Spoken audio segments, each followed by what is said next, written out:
Obrigado aos irmãos por cantarem. Como é precioso ouvir as vozes da igreja cantando e louvando e confiando nessas verdades incríveis. Você que nos visita hoje, seja muito bem-vindo. É uma alegria tê-lo conosco. Sinta-se abraçado no nome do Senhor Jesus. Se quiser mais informações sobre a igreja também, pode vir falar ao final comigo, com os diáconos. Queremos ajudar você, queremos que você se sinta bem-vindo e acolhido no nome do Senhor.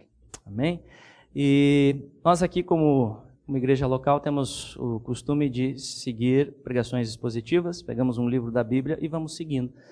E procurando entender o que cada porção o Senhor está nos ensinando, o que o livro, a passagem dentro do contexto do livro da Bíblia nos ensina. E assim nós vamos seguindo e Deus fala à sua igreja através da palavra.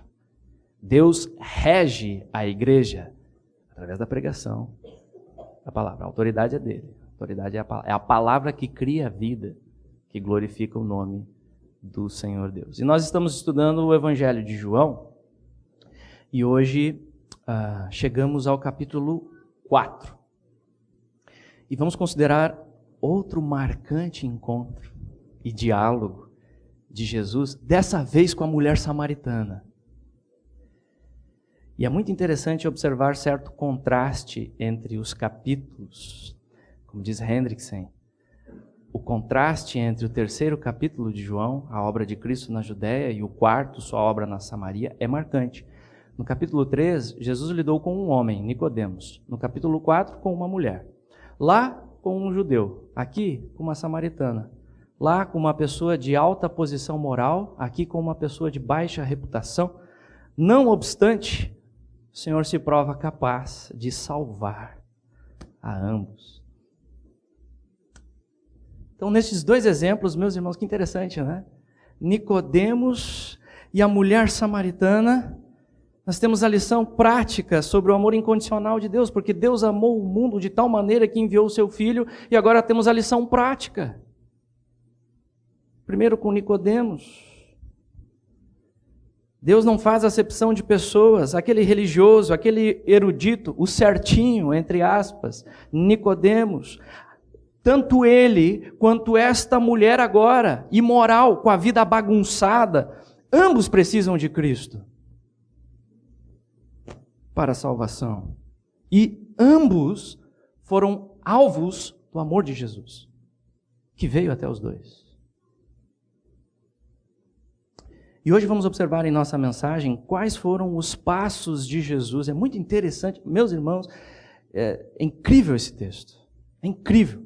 Vamos observar os passos de Jesus para se revelar como Cristo a esta mulher. Quais foram os ensinamentos de Jesus para conduzir esta mulher no processo de conhecer Ele mesmo como o Cristo de Deus, o único que pode realmente satisfazer o coração humano com a água viva da salvação? E de certa forma vamos aprender neste episódio hoje passos fundamentais que fazem parte de todas as conversões, incluindo a sua e a minha, se você está em Jesus. Ensinamentos fundamentais para que ocorram conversões genuínas e também progressão na vida com Jesus, na vida cristã, na vida de satisfação com Cristo. Que ensinamentos são esses? Que passos são estes que o Senhor Jesus está dando? Então, nessa manhã, amados, vamos aprender com Jesus, o gracioso Salvador, em ação. E para começar, curva sua cabeça, vamos buscar Ele em oração. Senhor, nós te louvamos, pois Tu és o Deus gracioso e Salvador em Jesus Cristo. E o que mais precisamos na vida é Te conhecer, ó Deus. Pelo poder do Espírito, exaltando Jesus, absolutamente fundamentado na Escritura Sagrada, a Tua Palavra. Deus, precisamos ver a Tua glória para sermos sustentados. Fala conosco nessa manhã. acalma os corações, Senhor. Cada vida que o Senhor aqui trouxe. Faz a obra que só o Senhor pode fazer. Clamamos a Ti, ó Deus, pelo poder do Espírito Santo. Traz corações ao real conhecimento de Cristo. Remove as barreiras, ó Deus, tantas coisas que nos deixam frustrados, insatisfeitos. Fala conosco nessa manhã. Em nome de Jesus. Amém. Muito bem, meus irmãos, vamos abrir então as nossas Bíblias lá. Pode posicionar o aplicativo que traz a Bíblia, né? Não o WhatsApp. Desse você agora sai um pouquinho, sai do Face também, desliga tudo. E vai para a Escritura, que você vai ganhar muito mais, inclusive, fazendo isso. João capítulo 4, e vamos observar então o primeiro passo que percebemos neste movimento incrível de Jesus com a mulher samaritana. Nós podemos perceber no texto que Jesus vai ao encontro da mulher samaritana e fala sobre a sua maior necessidade na vida. Olha o que diz o texto, acompanhe comigo a leitura a partir do verso 1. Quando, pois, o Senhor veio a saber que os fariseus tinham ouvido dizer que ele, Jesus, fazia e batizava mais discípulos que João, se bem que Jesus mesmo não batizava e sim os seus discípulos, deixou a Judéia, retirando-se outra vez para a Galiléia, e era-lhe necessário atravessar a província de Samaria. Chegou, pois, a uma cidade samaritana chamada Sicar, perto das terras que Jacó dera a seu filho José. Estava ali a fonte de Jacó. Cansado da viagem, assentara-se Jesus junto à fonte por volta da hora sexta. Nisto veio uma mulher samaritana tirar água. Disse-lhe Jesus: dá-me de beber, pois seus discípulos tinham ido à cidade para comprar alimentos. Então lhe disse a mulher samaritana: como sendo tu judeu, pedes de beber a mim, que sou mulher samaritana? Porque os judeus não se dão com os samaritanos. Replicou-lhe Jesus: se conheceras o dom de Deus e quem é que te pede, dá-me de beber, tu lhe pedirias e ele te daria água viva. Respondeu-lhe ela: Senhor, tu não tens com que atirar e o poço é fundo, onde, pois, tens a água viva? És tu, porventura, maior do que Jacó, o nosso pai, que nos deu o poço, do qual ele mesmo bebeu, e bem assim seus filhos e seu gado? Afirmou-lhe Jesus: quem beber desta água tornará a ter sede. Aquele, porém, que beber da água que eu lhe der, nunca mais terá sede. Pelo contrário, a água que eu lhe der será nele uma fonte a jorrar para a vida eterna. Disse-lhe a mulher: Senhor, dá-me dessa água, para que eu não tenha mais sede, nem precise vir aqui buscá-la. Então, vamos por partes, meus irmãos. O texto nos diz que Jesus, pela repercussão crescente do seu ministério na Judéia, que começava a superar o ministério de João Batista, como estudamos há 2 semanas atrás com o irmão Jonatas, o ministério de Jesus crescendo em repercussão. Então Jesus entende a importância de voltar, se retirar da Judéia e voltar para a Galiléia. E o caminho mais próximo para chegar era atravessando a Samaria. Mas sabemos que cada passo de Jesus é pensado, tem propósito. A agenda de Jesus está em pleno acordo com a vontade do Pai. Por isso, não é por acaso essa passagem por Samaria. Muito menos o encontro entre Jesus e a mulher samaritana. Deus soberanamente está no controle deste momento.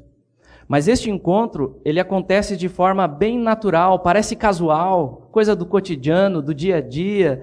E Jesus chegou com os discípulos ali na cidade samaritana de Sicar. Os discípulos foram comprar comida e Jesus estava cansado da viagem e com sede. Isso mostra como ele é plenamente divino, o nosso Senhor, mas ao mesmo tempo plenamente humano. Ele assumiu por completo a nossa natureza humana, com exceção do pecado. E agora ele está cansado, precisa descansar como qualquer homem junto a um poço de água, fonte do patriarca Jacó. Nisso chega a mulher samaritana. Na hora sexta, isso é meio-dia. E o fato é que não era comum uma mulher vir sozinha buscar água neste poço, ainda mais a essa hora do dia, na hora mais quente do dia, meio-dia. Por que a mulher faz isso? Isso indica, meus irmãos, que muito provavelmente, o desejo dessa samaritana de evitar as demais mulheres da cidade. Ou as mulheres da cidade evitando o contato com ela, por sua vida imoral. Mulher de má fama. Como percebemos mais à frente, já teve 5 maridos e agora vivia com um amante. Mas é com esta mulher que Jesus começa uma conversa pedindo água. E precisamos entender que o fato de Jesus ter se dirigido para falar com ela já era algo chocante para a época. Jesus estava quebrando diversas barreiras aqui, meus irmãos. Barreiras raciais, culturais, preconceitos pesadíssimos. Primeiro porque havia terrível inimizade entre judeus e samaritanos.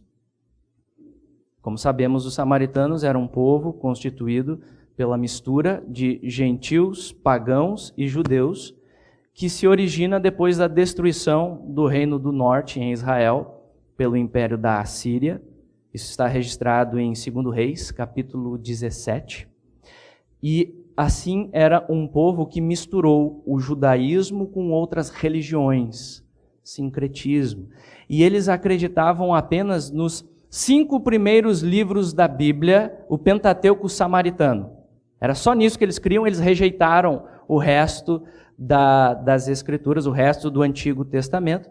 Por isso desprezavam o culto a Deus no templo em Jerusalém. Eles não iam até lá. Mas eles criaram o próprio culto deles na região deles, ali no Monte Gerizim, na região da Samaria. Desta forma, os judeus consideravam os samaritanos hereges e tinham um ódio bem forte e pesado por eles. E, do outro lado também, os samaritanos não gostavam dos judeus. Então, Jesus rompe essa barreira racial, essa barreira religiosa, para vir ao encontro dessa mulher. Outra questão interessante do pano de fundo aqui é que os judeus evitavam compartilhar utensílios com os samaritanos, como, por exemplo, um copo com água, para não se tornarem cerimonialmente impuros. Então imagina agora Jesus, um judeu, pedindo água para essa mulher samaritana. E ele rompe também a barreira cultural, porque um rabino judeu seria muito mal visto, falando em público com uma mulher. Completamente chocante para a época. Radicalmente chocante para a época, um rabino judeu.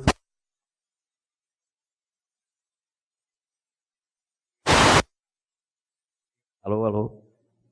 Deu?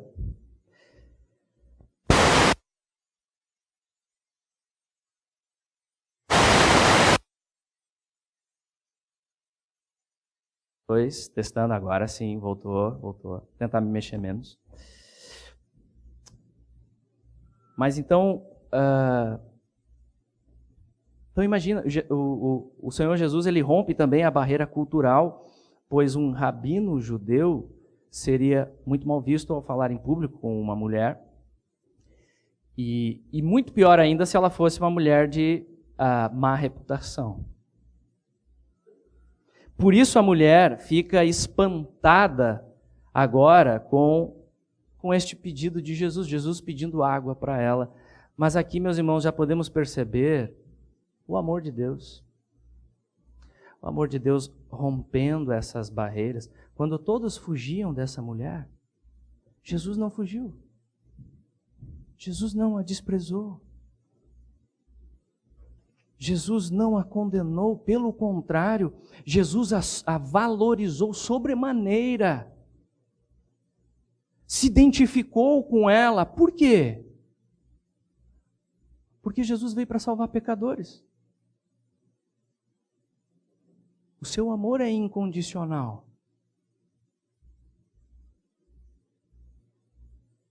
Salvação, amados, precisamos entender isso. Salvação é Deus vindo. É Deus vindo a nós em Cristo e buscando pecadores pessoalmente. E é assim que começa a história de todas as conversões. Todas elas.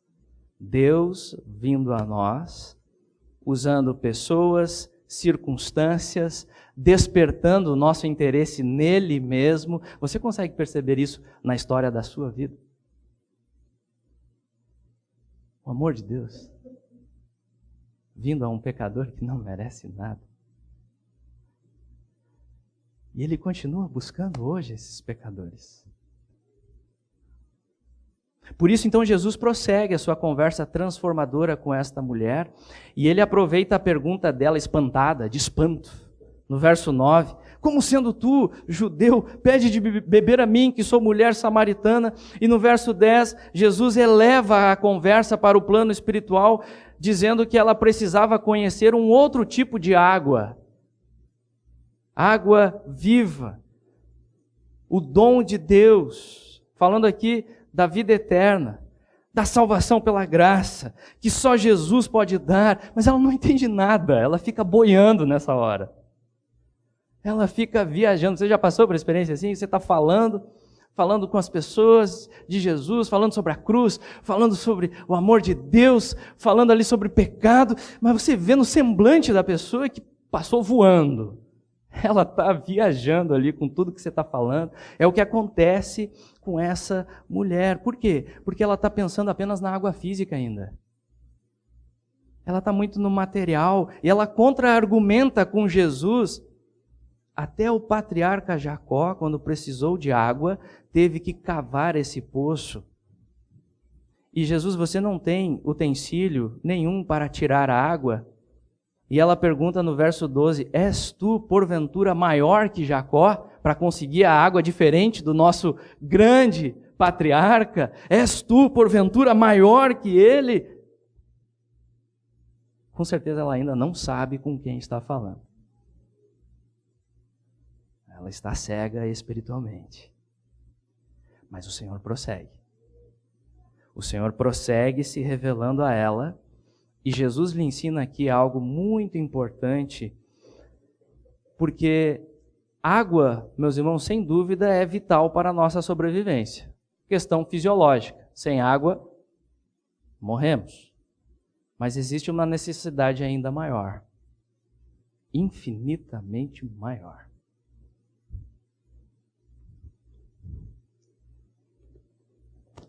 Ou seja, Jesus se aproveita desta necessidade tão básica para ensinar uma lição a respeito da nossa maior necessidade na vida. Jesus tinha essa habilidade extraordinária de partir de figuras do cotidiano para ensinar grandes verdades espirituais. E o seu argumento aqui foi o seguinte no verso 13. Quem bebe desta água do poço aqui vai ter sede de novo. Terá que vir novamente para encher o seu baldinho, para encher o seu cântaro. E a ênfase que o Senhor está dando aqui, ampliando a metáfora, é que as coisas deste mundo só podem nos satisfazer de forma temporária e incompleta. É assim que as coisas funcionam neste mundo. Água só mata a sede temporariamente. Passou um tempo, preciso tomar mais. Eu estou tomando aqui um golinho por vez, senão seca a boca. Comida. Mata a fome temporariamente. Passou algumas horas, logo preciso comer. Tomamos café da manhã, daqui a pouco, né? O pessoal já está dando fome, inclusive. Está chegando a hora do almoço. Os prazeres deste mundo satisfazem temporariamente. E se o meu coração está neles, preciso buscar cada vez mais de formas diferentes e a sensação parece que nunca completa. E o problema, amados, é que o homem natural não percebe isso. O homem naturalmente não percebe isso, ele está cego para a realidade espiritual, por isso pensa que suprir as suas necessidades terrenas é tudo que ele precisa na vida. Casa, carreira, família. Deu. Como a mulher samaritana está pensando agora. Deu. Preciso somente da água no poço, focada só nisso. Água para beber. suprir essas minhas necessidades terrenas. E a verdade é que enquanto o ser humano enxergar somente o poço com água e o seu baldinho, nunca conseguirá ver as coisas mais importantes. Nunca conseguirá ver as coisas mais importantes, pertinentes à sua alma, ao estado de sua alma. Mas graças a Deus por Jesus, amados. O que seria de nós sem Jesus? Graças a Deus por Jesus, Ele veio, graciosamente Ele veio ao encontro desta mulher e agora começa a ensinar qual a verdadeira e maior necessidade dela. Mas não só dela, a sua e a minha também. Como estamos aprendendo agora diante deste texto precioso da palavra de Deus. E qual é essa necessidade?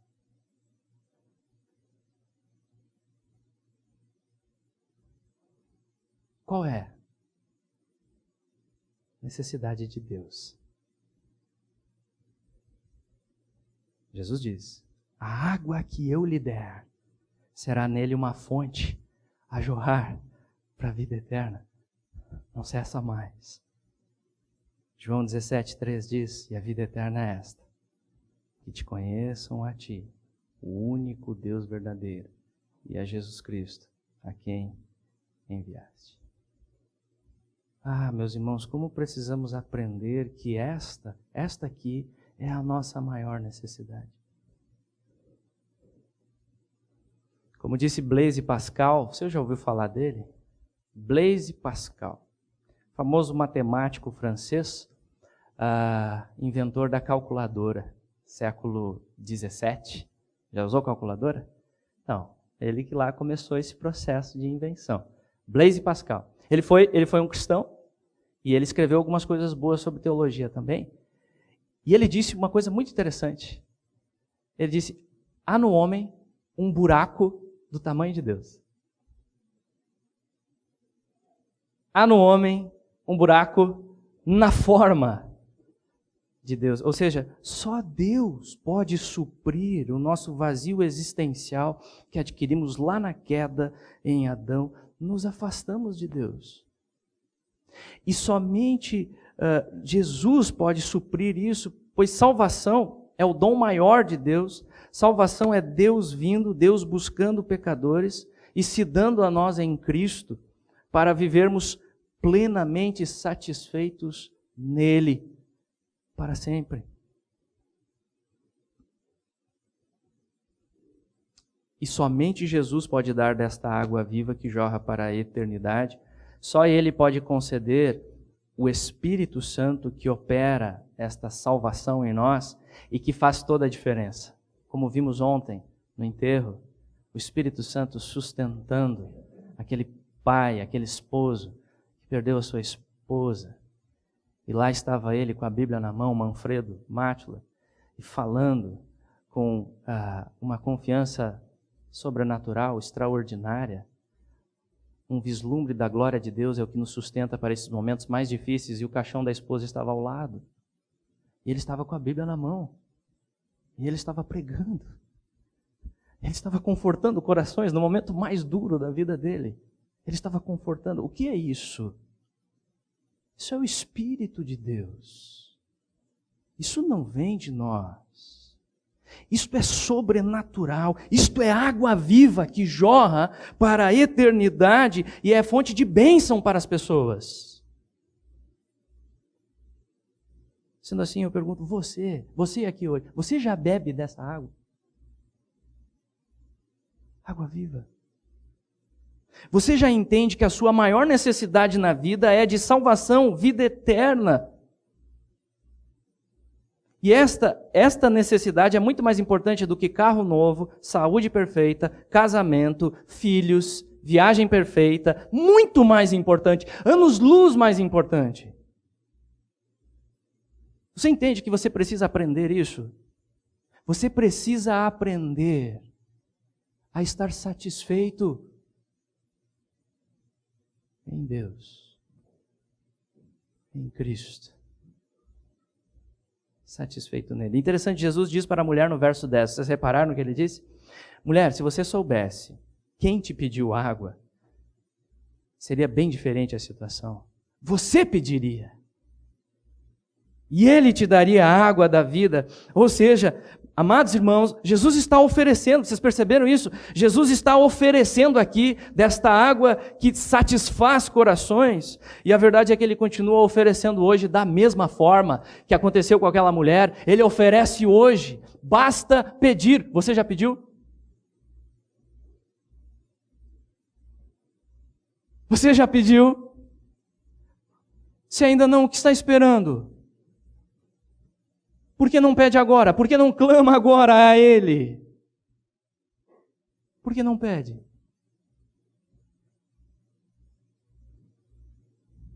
Ele está pronto para satisfazer corações.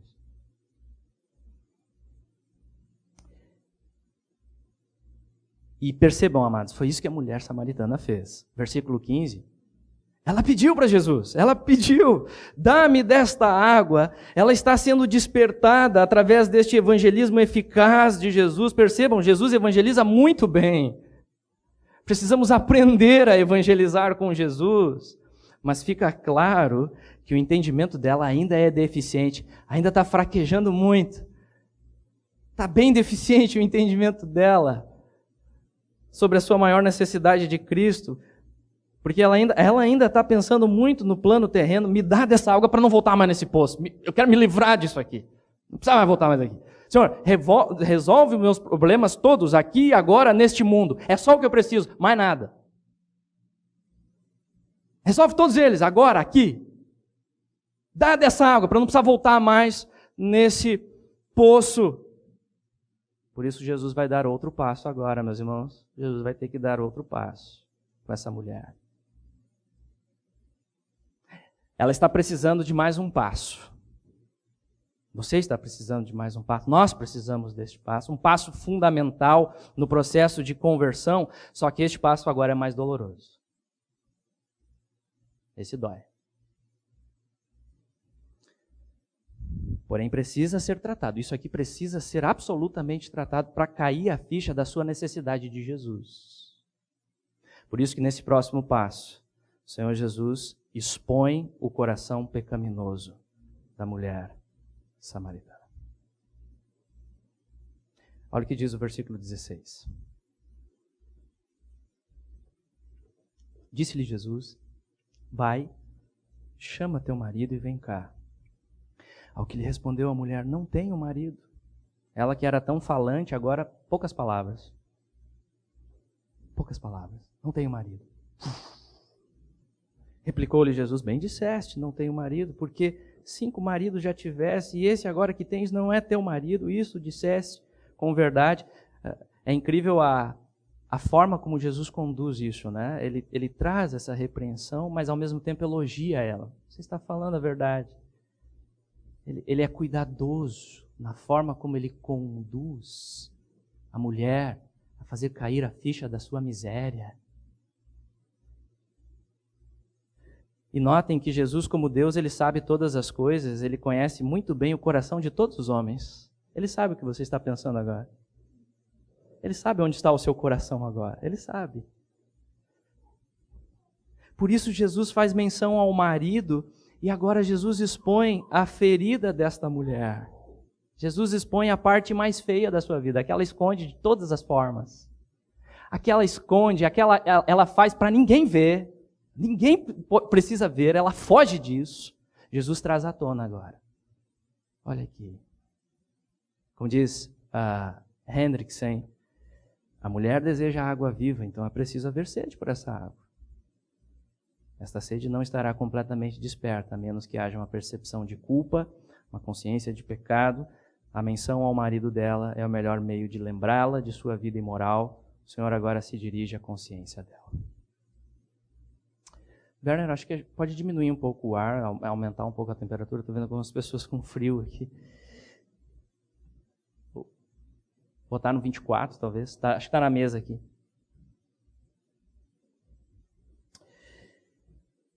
Então, percebam, meus irmãos, esse passo que Jesus está dando.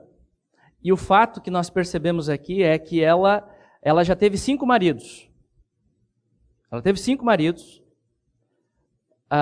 passou por sucessivos divórcios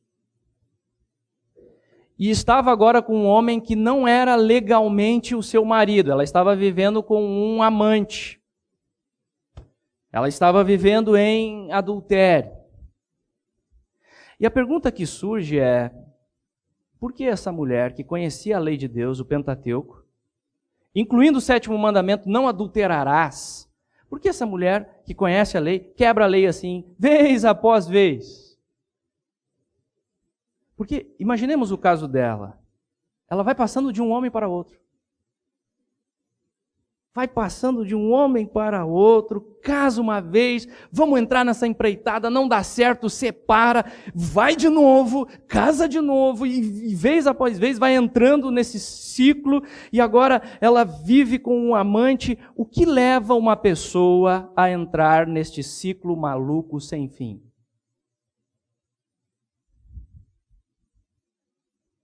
E amados, antes de condenarmos esta mulher, calma lá. Segure a sua pedra. Antes de jogarmos pedras nessa mulher, devemos olhar para nós mesmos. Pois o problema dela, na essência, é o mesmo que o nosso. O problema dela é balde vazio. Sede que não termina nunca. A necessidade do coração humano de Deus que o homem procura preencher, mas não sabe como.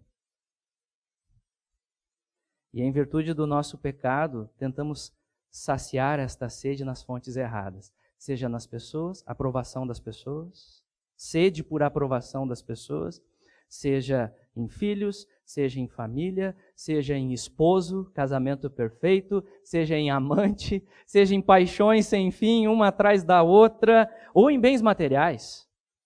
Carreira, sucesso, dinheiro, lazer, aquela viagem perfeita que finalmente vai me fazer completo. Isso se chama idolatria. Isso é idolatria. Entenda, não é errado nos alegrarmos com essas coisas, o problema é colocar o coração delas. O problema é depender delas. O problema é viver em função delas. Por isso que há a sensação de vazio no coração humano. Por isso a sensação de vazio. Incompleto. Como diz o texto em Jeremias, denunciando a idolatria do povo em Israel. Olha o que diz a palavra: espantai-vos disto, ó céus, e horrorizai-vos, ficai estupefatos, diz o Senhor, porque 2 males cometeu o meu povo. A mim me deixaram manancial de águas vivas. Olha o termo aqui, o mesmo que Jesus está usando. A mim me deixaram manancial de águas vivas e cavaram cisternas rotas que não retêm as águas. Percebam a loucura aqui da nossa idolatria. Está exposto o nosso coração aqui, amados. Percebam a cena, como ela é deprimente. Buscando satisfação nas águas barrentas, no meio da lama. Cisternas rachadas é aquelas que não retêm a água. Então nós ficamos tentando buscar aquela água barrenta, tentando satisfazer a nossa sede com aquela água barrenta, e atrás tem um manancial de águas vivas que nós desprezamos.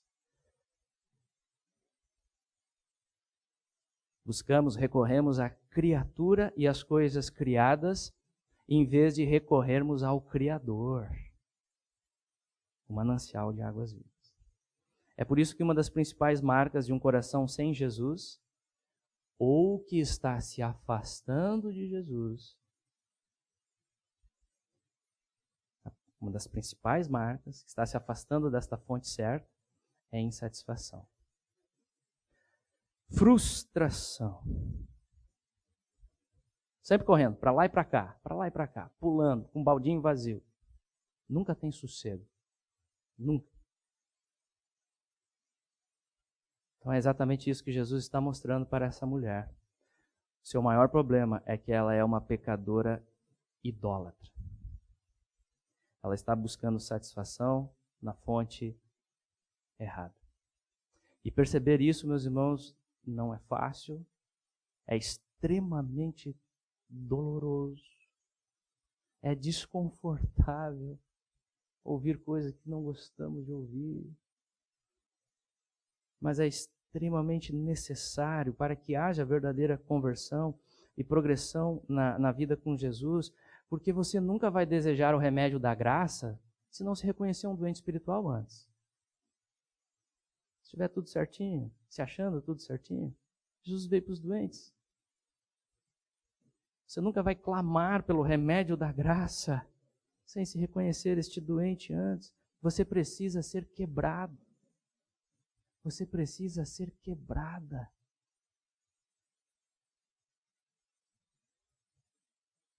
E Deus faz isso.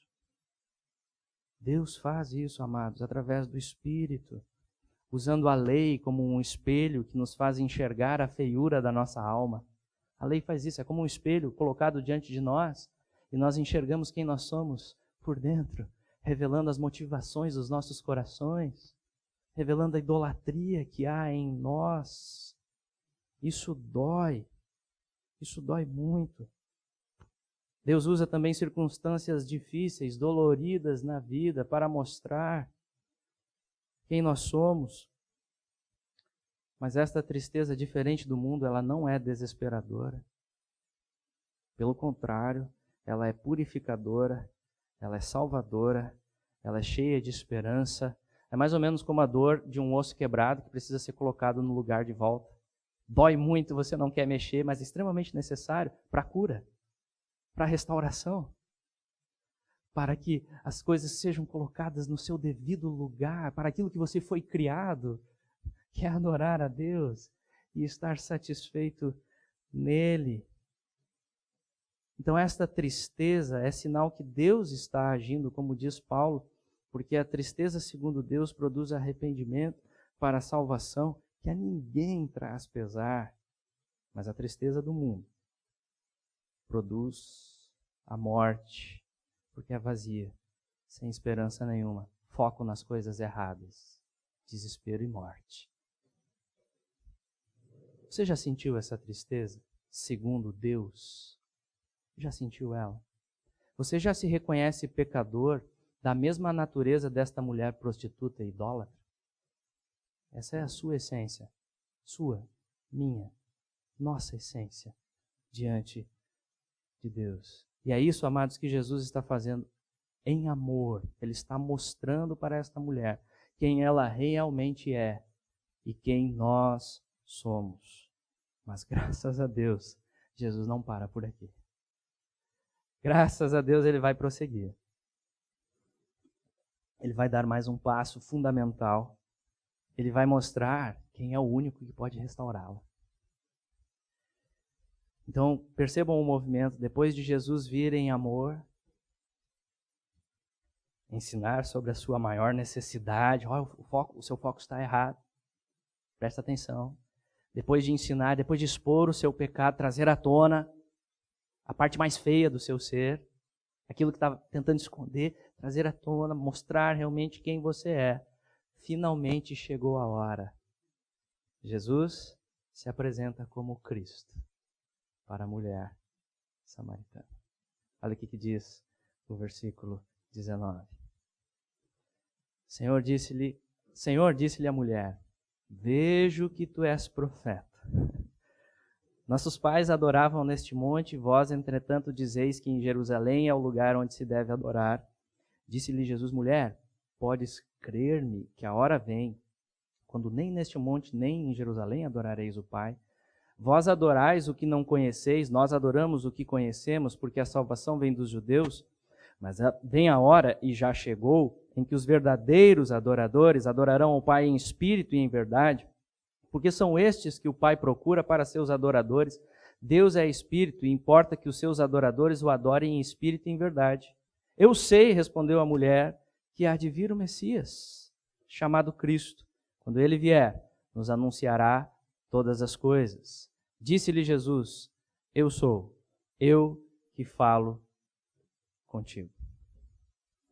Então percebam, meus irmãos, depois de Jesus mencionar conhecimento sobrenatural sobre a vida da mulher, sobre o passado dela, e a mulher concorda com Jesus, e agora, admirada, reconhece que ele era um profeta, não está diante de um homem qualquer.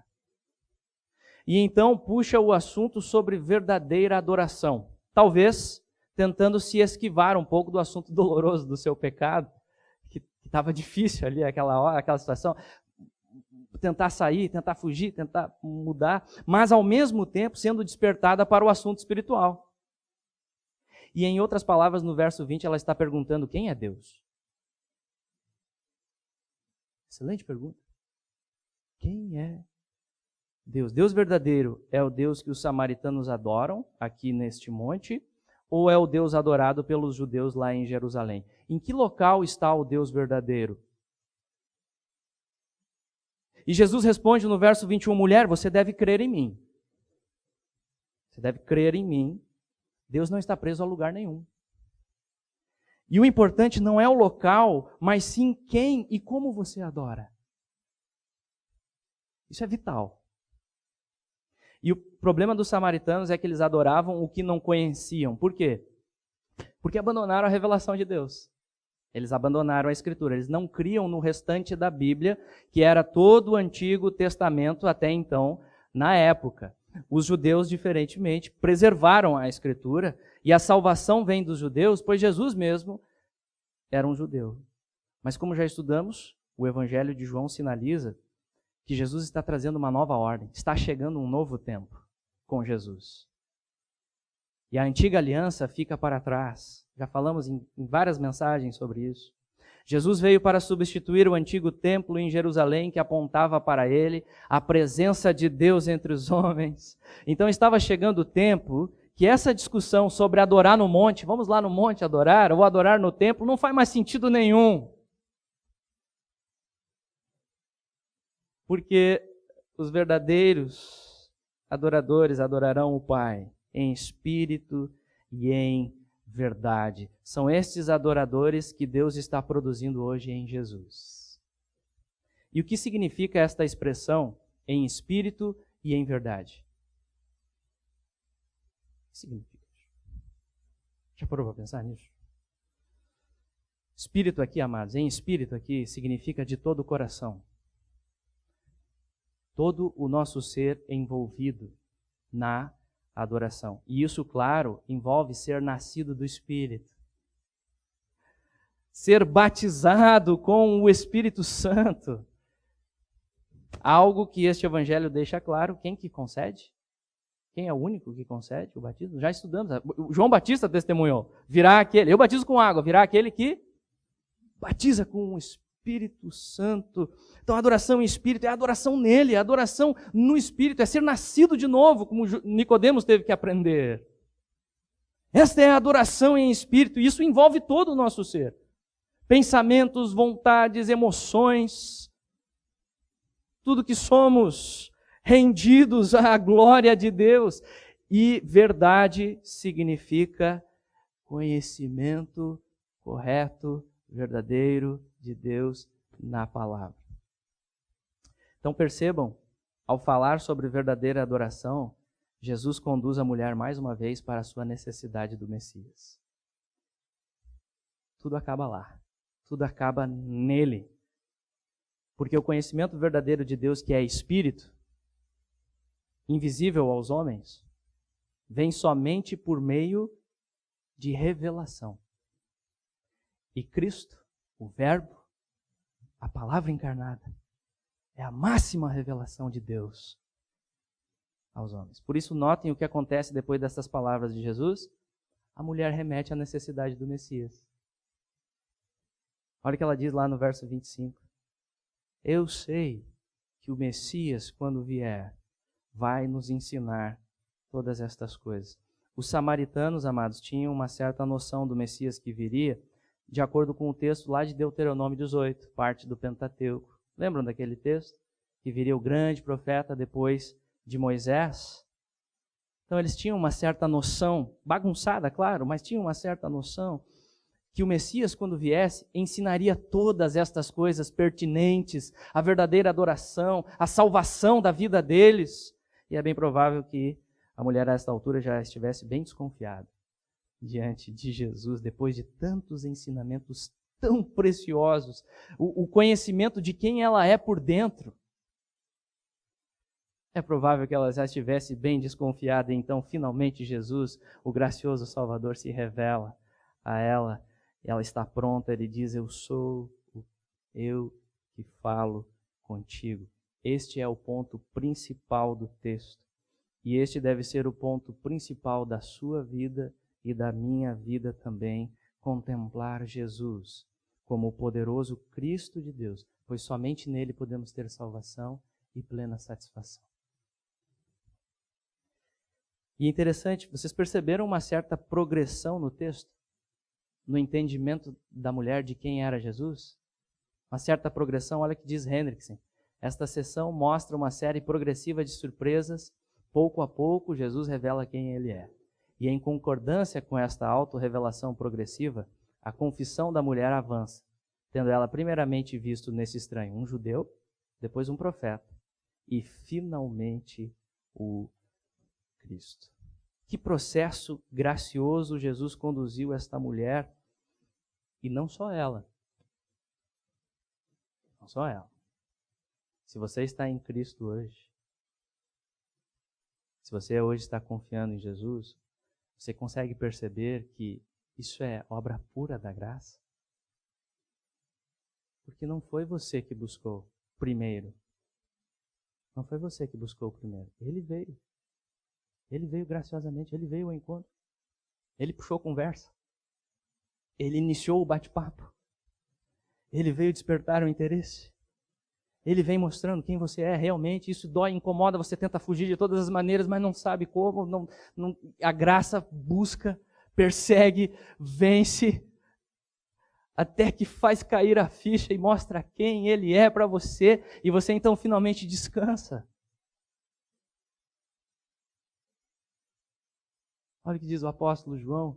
Vamos ler juntos esse texto? Nisto consiste o amor, não em que nós tenhamos amado a Deus, mas em que Ele nos amou e enviou o Seu Filho como propiciação pelos nossos pecados. Nós amamos porque Ele nos amou primeiro. Faltou a referência aí, é 1 João capítulo 4, versículo 10 e depois versículo 19. Deus enviou o Seu amado Filho, o Cristo, para buscar você na cruz. E Ele morreu pelos nossos pecados, ressuscitando para a nossa justificação, e é este próprio Deus que conduz você no verdadeiro arrependimento. Não é sua força, não é o que você busca, não é a sua inteligência para perceber coisas que os outros não estão percebendo. Ele está buscando você. Ele está buscando você, Ele está conduzindo você em verdadeiro arrependimento, Ele está conduzindo as nossas vidas em verdadeiro arrependimento, pois é a bondade de Deus que nos conduz ao arrependimento, conforme Romanos capítulo 2, versículo 4, e é por sua graça que Deus nos capacita a crermos na palavra para então encontrarmos em Jesus grandiosa salvação. Toda glória seja dada ao Senhor. E se você ainda não conhece este gracioso Salvador, talvez está que nem a mulher aqui ainda viajando, ainda não entendendo muita coisa, volte-se para essa palavra. Volte-se para esta palavra, ouça o chamado do Evangelho. Se hoje ouvirdes a sua voz, não endureçais mais o coração. Ouça o chamado do Evangelho, renda-se hoje a Cristo, o poderoso Cristo que veio para buscar você. Renda-se hoje a Ele. Como pecador, rendendo-se a Ele. Peça humildemente a Ele por essa água viva. Jesus está pronto para satisfazer corações com a maior das alegrias, que é Ele mesmo. E finalizando, meus irmãos, o apóstolo João não diz explicitamente que esta mulher se converteu. Porque o foco principal do texto é revelar a glória de Jesus como Cristo, Salvador. Esse é o foco do texto. Mas entendo que podemos perceber sinais no texto que indicam isso, a conversão dela. Primeiro, toda essa progressão, todas essas perguntas, todo esse interesse sendo despertado, toda essa revelação de Jesus. E depois, os efeitos na vida dela, deste encontro marcante com Jesus. E um deles interessante, diz o verso 28 mais à frente, que vamos estudar com mais calma na semana que vem. Mas olha o que diz o verso 28. Quanto à mulher, deixou o seu cântaro e foi à cidade, foi encarar as pessoas de frente. Ela não quer mais fugir das pessoas, agora ela quer falar de Jesus para as pessoas. Que incrível! Ela quer falar de Jesus. E outra questão impressionante aqui do texto. Notem, essa mulher que só pensava na água do poço, deixou o baldinho vazio para trás. Esqueceu o cântaro dela. Só pensando na água, ela deixa. Parece que ela provou de uma certa água viva. As prioridades na vida dela estão mudando. E na sua vida? Estão mudando também? Eu oro a Deus para que seja assim. E finalizo com as palavras do reverendo J.C. Ryle. Ele diz o seguinte: neste mundo não se pode encontrar satisfação no coração, a não ser através da fé em Cristo. Somente Jesus Cristo pode preencher os espaços vazios em nosso homem interior, somente Ele pode dar felicidade real e duradoura. A paz concedida por Ele é como uma fonte que, começando a jorrar na alma, jorra para toda a eternidade. As águas desta fonte poderão diminuir ou aumentar no processo de santificação, amados. Altos e baixos, desânimos podem vir pela presença do pecado ainda em nós, mas são águas vivas e nunca secarão por completo. Portanto, amados, que como igreja local, que possamos ajudar uns aos outros, lembrar uns aos outros a voltarmos para a fonte. Que a nossa igreja local possa ser uma igreja que prioriza a fonte. Que lembremos uns aos outros, que os nossos ministérios colaborem para lembrar as pessoas da fonte. Tudo que formos projetar como igreja, todos os nossos passos como igreja, sejam para voltarmos para a fonte, facilitar a nossa volta para a fonte, lembrar as pessoas da fonte, a única fonte que satisfaz corações. Que Deus faça isso em nós, que Deus produza isso em nós, esta alegria nos momentos mais duros. Ela ainda continua jorrando e consola outros. Que Deus nos ajude a sermos a igreja que volta e bebe sempre dessa fonte que se chama Jesus. E que Deus use as nossas vidas também para conduzirmos outras pessoas para esta fonte. Amém? Vamos orar.